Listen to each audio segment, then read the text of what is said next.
Loué soit Jésus-Christ. Sa paix soit avec vous. On ne peut rien comprendre à la misère du monde si l'on ne connaît pas le dogme du péché originel. Comment se fait-il que nous arrivions dans ce monde pour y souffrir et y mourir, y connaître l'injustice? Est-ce que Dieu se moque de nous? Non, Dieu ne s'est pas moqué de nous. La réponse à cette question se trouve en Jésus-Christ. Mais il est nécessaire de connaître ce qui s'est passé au début de l'histoire de l'humanité pour comprendre comment aujourd'hui nous en sommes là où nous en sommes.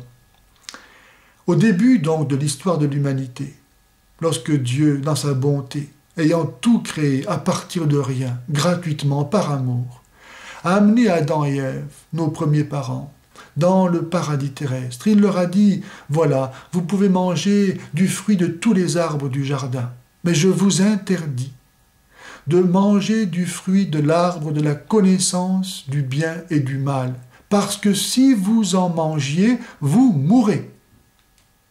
C'est ce que nous lisons au chapitre 3 du livre de la Genèse. Et donc on voit que Dieu ne voulait pas la mort de l'homme. Mais on pourrait se dire, mais si Dieu ne voulait pas qu'Adam et Ève mangent du fruit de cet arbre, pourquoi l'a-t-il mis dans le paradis? N'aurait-il pas été plus simple qu'il ne crée pas cet arbre?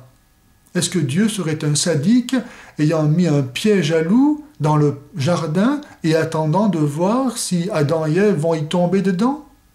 Pourquoi y a-t-il cet arbre s'il ne voulait pas qu'ils en mangent? Eh bien cet arbre, en fait, symbolise, représente la différence qu'il y a entre Dieu et l'homme. C'est comme si Dieu avait dit à Adam et Ève, « Vous n'êtes pas Dieu.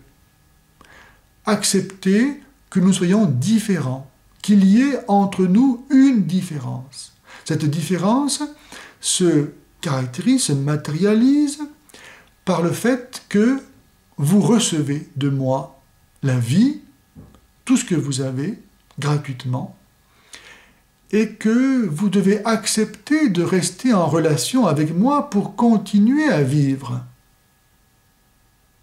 Et donc ne vous prenez pas pour Dieu, ne transgressez pas, ne niez pas la différence qui à la fois nous sépare et nous unit. Car dans ce paradis, il y a des lois. Quand vous lancez une pierre en l'air, elle retombe. C'est la loi de la gravitation. C'est moi qui ai fait cette loi comme ça. Et si vous la niez, si vous lancez une pierre en l'air et qu'elle vous retombe sur la tête, il ne faudra pas vous étonner.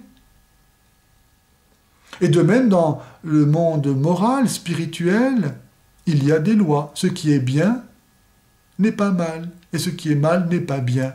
Et si vous voulez nier la différence qu'il y a entre les deux, et dire, voilà, moi, aujourd'hui, je décide ce qui est bien et ce qui est mal, vous allez tout casser. Vous allez détruire l'harmonie.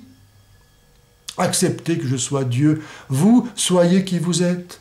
Et comme ça, nous pourrons continuer à rester en relation, à nous aimer. Et je continuerai à vous donner, sans cesse et toujours plus, les grâces infinies de mon cœur pour vous, qui vous a créé pour que vous partagiez mon bonheur. Mais acceptez que je sois Dieu.